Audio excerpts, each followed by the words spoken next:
Ibrahim Traoré makes it clear in his own words why they left ECOWAS and formed the AES. He says, "Where was ECOWAS when thousands of Nigerians were being killed by terrorists?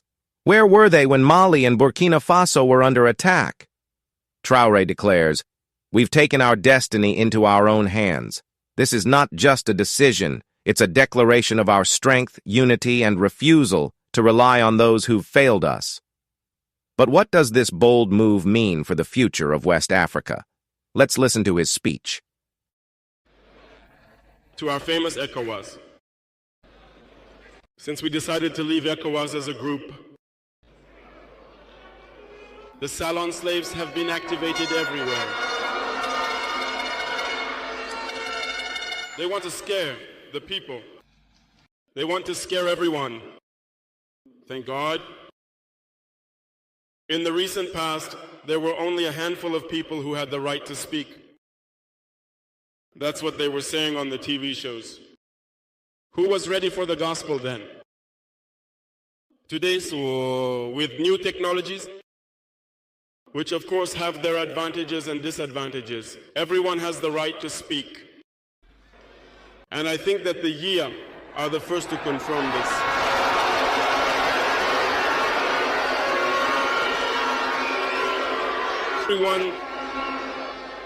Everyone can analyze a situation. We can certainly make mistakes, but when you come to us to understand, we are very open to explaining the steps to you. Here, we are going to explain to you why we left ECOWAS and where we are headed. Remember that it was created in 1975. And it was created for the majority of the heads of state, coup leaders, as they like to say. It was the military who took power and took responsibility for creating ECOWAS, so that there can be real economic growth for the people within this space. Later on, the so-called Democrats invited themselves to the head of our states. They completely drained the community of its resources, the community of its foundation. Where was this force? When thousands and thousands of Nigerians were being killed by terrorists. Where was this force? When thousands of Malians and Burkinabes were dying under the bullets of terrorists. They said that they would dislodge by force the brave sons of Niger, who have taken the country's destiny into their own hands. Do you believe that there are weaklings in Niger? There are fighters over there. The Nigerian army is a warrior army. They have been fighting for years. This is not a challenge army or a peacekeeping army. And the armies of the Sahel have decided to unite. We are waiting for this force to arrive.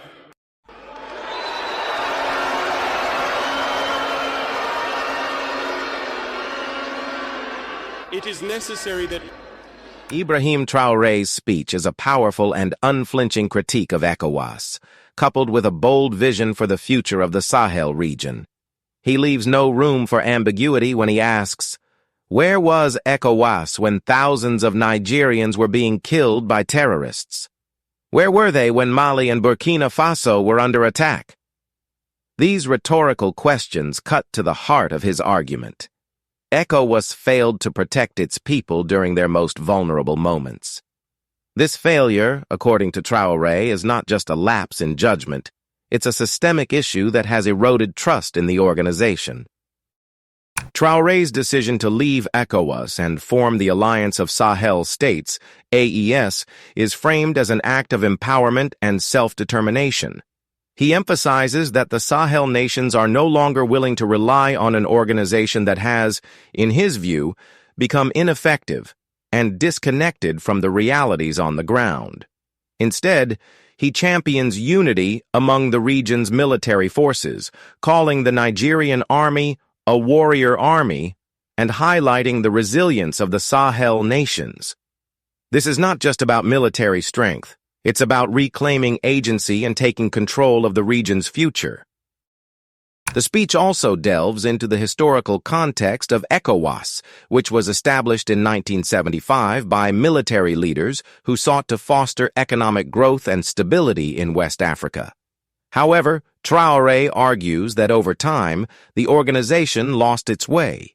He accuses so-called Democrats of draining ECOWAS of its resources and failing to address critical issues like terrorism, political instability, and economic hardship. This critique is particularly poignant because it challenges the legitimacy of an organization that has long been seen as a cornerstone of regional cooperation. Traoré's vision for the AES is rooted in unity and collective action. He repeatedly emphasizes that the armies of the Sahel are coming together to form a stronger, more cohesive force. "We are waiting for this force to arrive," he says, creating a sense of anticipation and urgency. This is not just about military strategy, it's about sending a message to the world that the Sahel nations are capable of defending themselves and solving their own problems. But this decision is not without risks. Leaving ECOWAS could lead to greater isolation for the Sahel nations, especially in terms of trade and diplomatic relations.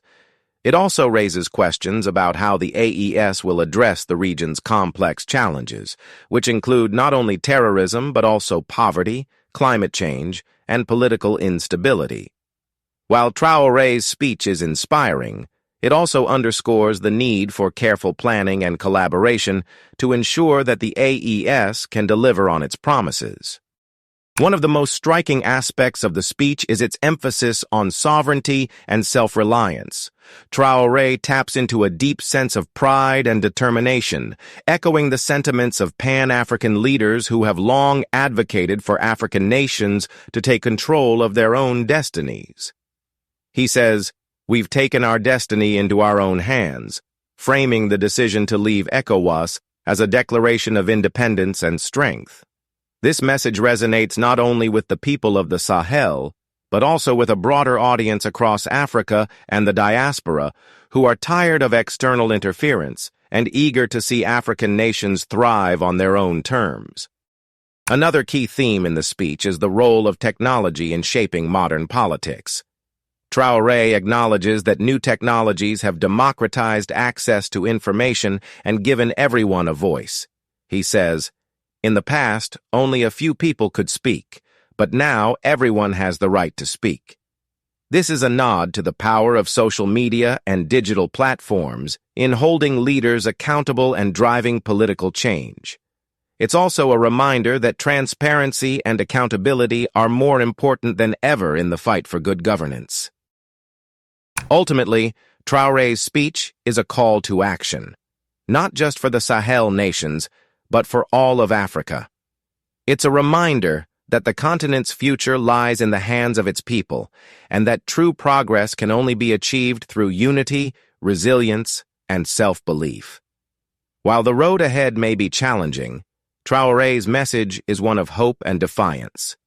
He is saying, "We are strong, we are united, and we are ready to chart our own path." What do you think about Ibrahim Traoré's decision to leave ECOWAS and form the AES? Do you believe this is a step toward greater sovereignty and unity, or could it create new challenges for the region? Let's keep the conversation going. Drop your thoughts in the comments below. If you found this analysis insightful, don't forget to give this video a thumbs up and share it with your friends. We're here to explore the stories shaping our world, and your support helps us grow and bring you more content like this. For more in-depth analyses of African politics, global issues, and the stories that matter, hit that subscribe button and turn on notifications so you never miss an update. Together, let's dive deeper into the topics that impact our lives and our future. Thanks for watching, and I'll see you in the next video.